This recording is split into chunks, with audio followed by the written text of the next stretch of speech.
नमस्कार साथियों, आप सभी का हमारे ऑनलाइन यूट्यूब चैनल पर हार्दिक स्वागत है।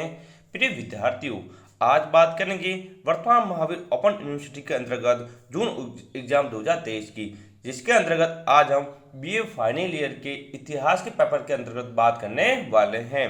तो देखिए, इतिहास का पेपर HI06 किस प्रकार का आएगा और कौन से सवाल अति महत्वपूर्ण हैं जो आपको याद होने चाहिए। इसलिए इस वीडियो को शुरू से लगाकर अंत तक आप पूरा देखें, ताकि आपको इतिहास का पूरा पेपर अच्छी तरह से समझ में आ जाए।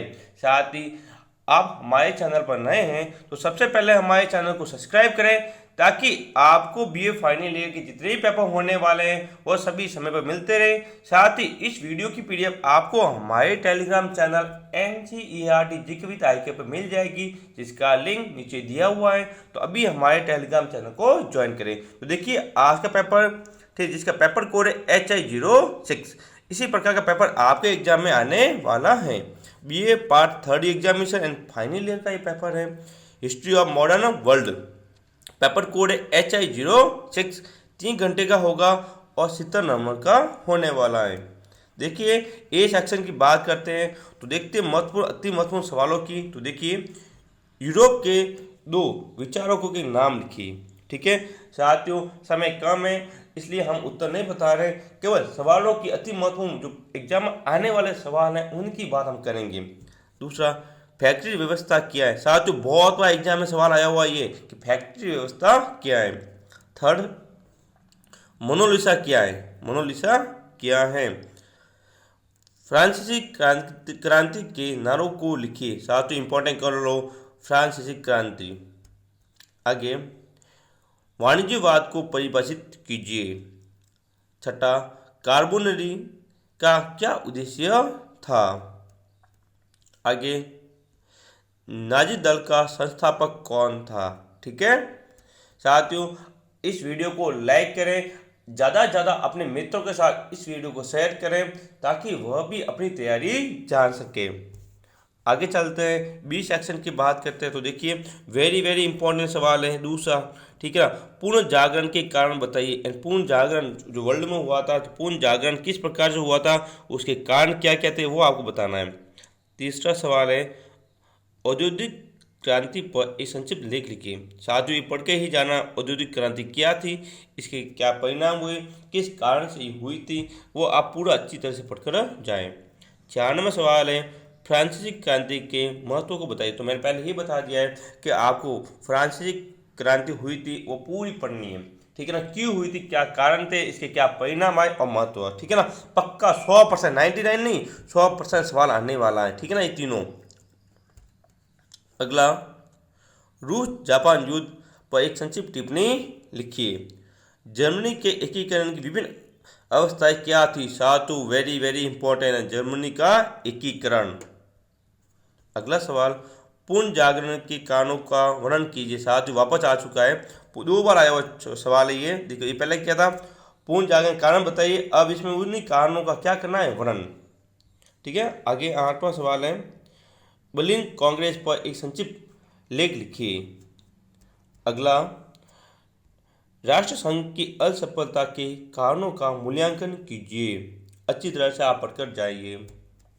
आगे बात करते हैं शिक्षा सेक्शन की, यानी पार्ट सी की। तो देखिए, 10वां सवाल, प्रथम विश्व युद्ध के प्रमुख कारणों का आलोचनात्मक परीक्षण कीजिए। प्रमुख विश्व युद्ध के क्या क्या कारण थे, तो मुख्य कारण आप अच्छी तरह से पढ़कर जाना, पक्का एग्जाम में सवाल आने वाला है। 1917 ईस्वी की रूसी क्रांति पर एक लेख लिखिए। अगला, पूर्वी समस्या का विस्तृत ब्यौरा दीजिए।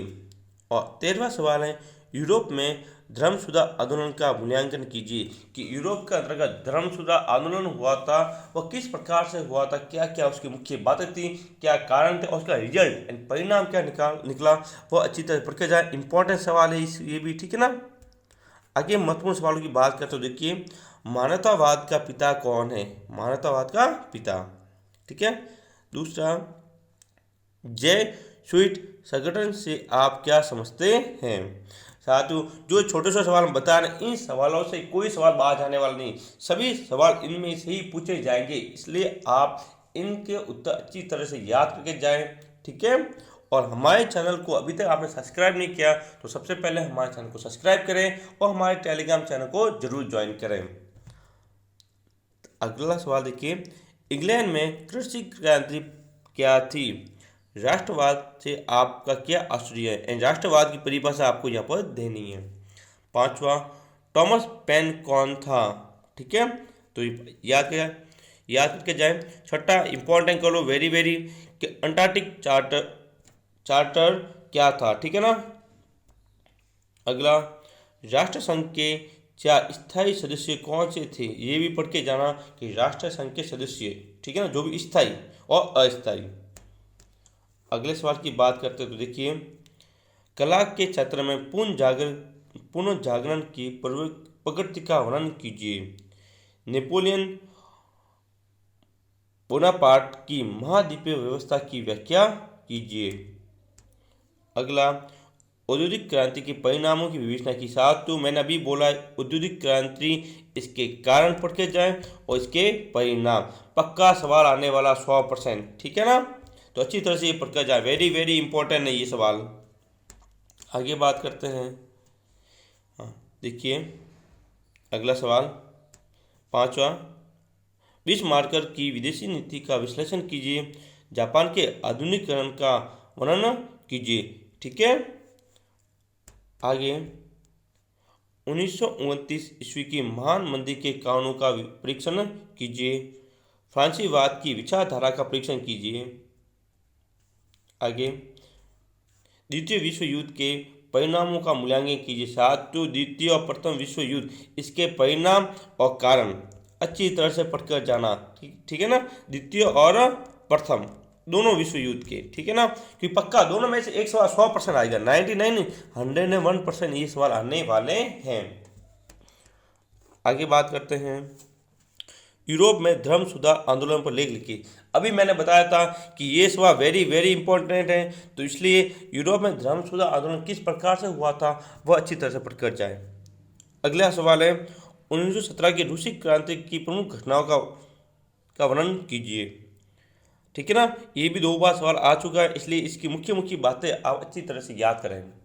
12वां, राष्ट्रसंघ की उपलब्धियों का मूल्यांकन कीजिए कि राष्ट्रसंघ की कौन कौन सी उपलब्धियां थी। नेक्स्ट, 1919 ईस्वी के पेरिस शांति सम्मेलन के कार्यों का परीक्षण कीजिए कि 1919 में जो पेरिस में शांति सम्मेलन हुआ था उस वहाँ पे कौन कौन से कार्य हुए थे उन सबका आपको यहाँ पर परीक्षण करना, सभी कार्य बताने हैं। आगे, इटली के एकीकरण के प्रमुख 3 नेताओं के नाम बताइए। पूर्ण जागरण के विषय में आप क्या जानते हैं? साथियों, पूर्ण जागरण, इसकी परिभाषा याद करनी, ठीक है ना, क्या याद करनी है? परिभाषा। नेक्स्ट, अगला सवाल, औद्योगिक क्रांति के दौरान 2 प्रसिद्ध आविष्कारों के नाम बताइए। बोस्टन टी पार्टी के विषय में आप क्या जानते हैं? राष्ट्रसंघ के प्रमुख अंगों के नाम बताइए। प्रथम महायुद्ध का तत्कालीन कारण क्या था? अभी मैंने बोला महायुद्ध के, प्रथम महायुद्ध और द्वितीय, ठीक है ना, विश्व युद्ध बोलो महायुद्ध, तो आपको इसके कारण याद करने हैं। अगला सवाल है, देखिए, वेरी वेरी इंपॉर्टेंट कर लो इसको, हिटलर की प्रसिद्ध पुस्तक का नाम बताइए। इंपॉर्टेंट कर लो साथियों। पेरिस शांति सम्मेलन के 4 बड़े कौन थे, जो कि अभी हमने पढ़ा 1999 में हुआ था, 1919 में हुआ था, ठीक है ना, 99 में हुआ था ये। तो देखिए 4 बड़े कौन थे वो आपको बताने हैं। पूर्वी समस्या पर एक संक्षिप्त टिप्पणी या लिखिए। ये देखो अभी आ चुका पहले सवाल, वापस ये सवाल पूछा गया है। नेक्स्ट, अमेरिका के स्वतंत्रता संग्राम के प्रमुख कारणों की विवेचना कीजिए। ठीक है साथियों, जो सवाल हम बता रहे हैं उनमें से कोई सवाल बाहर जाने वाला नहीं है, इनमें से ही आपका पेपर पूछा जाएगा। ठीक है, आगे बात करते हैं। देखिए, पूर्ण जागरण के समय साहित्य की प्रगति का वर्णन कीजिए। इंग्लैंड में औद्योगिक क्रांति की शुरुआत के कारणों की विवेचना कीजिए। ठीक है साथियों, इंग्लैंड में जो औद्योगिक क्रांति हुई थी उसके कारण क्या थे वो आपको याद करना है। नेक्स्ट, स्पेन के गृह युद्ध के प्रमुख कारणों की विवेचना कीजिए। जर्मनी में नाजीवाद के उदय के कारणों का वर्णन की। साथ ही इंपॉर्टेंट करो, ठीक है ये सवाल। आगे, विश्व आर्थिक मंदी पर संक्षिप्त टिप्पणी। साथियों वेरी वेरी इंपॉर्टेंट कर लो इसको, ठीक है ना। आर्थिक मंदी, द्वितीय विश्व युद्ध के कारणों का परीक्षण। साथियों अभी ये सवाल आया था, वो सवाल वापस आ चुका है, ठीक है ना, इसलिए इंपॉर्टेंट कर लो। प्रथम विश्व युद्ध और द्वितीय विश्व युद्ध, ठीक है ना, इंपॉर्टेंट है। इसके कारण और इसके परिणाम पढ़कर जाए, पक्का सवाल आएगा। एक बार कारण पूछे जाएंगे, एक बार परिणाम पूछा जाएगा, ठीक है। अगले सवाल की बात करते हैं। तो देखिए, राफेल कौन था? वाटर फ्रेम का आविष्कारक कौन था? यानी इसका आविष्कार किसने किया था? आगे देखिए, स्पिरिट ऑफ लॉज किसने लिखी? किस वर्ष में नॉनकिंग की संधि हस्ताक्षरित की गई थी?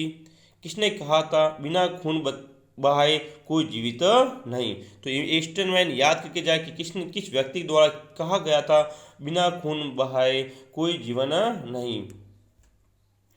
रोम, berlin, टोक्यो धुरी के निर्माण में कौन से देश शामिल थे? आगे, संयुक्त राष्ट्र संघ कब अस्तित्व में आया? यानी इसकी स्थापना कब हुई थी? राष्ट्र संघ की उसकी नाम लिखना है। फिर है, यूएनओ को चलाने के लिए कौन से देश सर्वाधिक आर्थिक सहायता देता है? ओके, नेक्स्ट सवालों की बात करते हैं। तो वही वापस आ चुका है, बहुत बार अभी मैंने बताया था कि पूर्ण जागरण की परिभाषा, अभी सवाल आया था। उसके बाद इसके कारण पहले भी आ चुके हैं, पूर्ण जागरण के कारण क्या थे।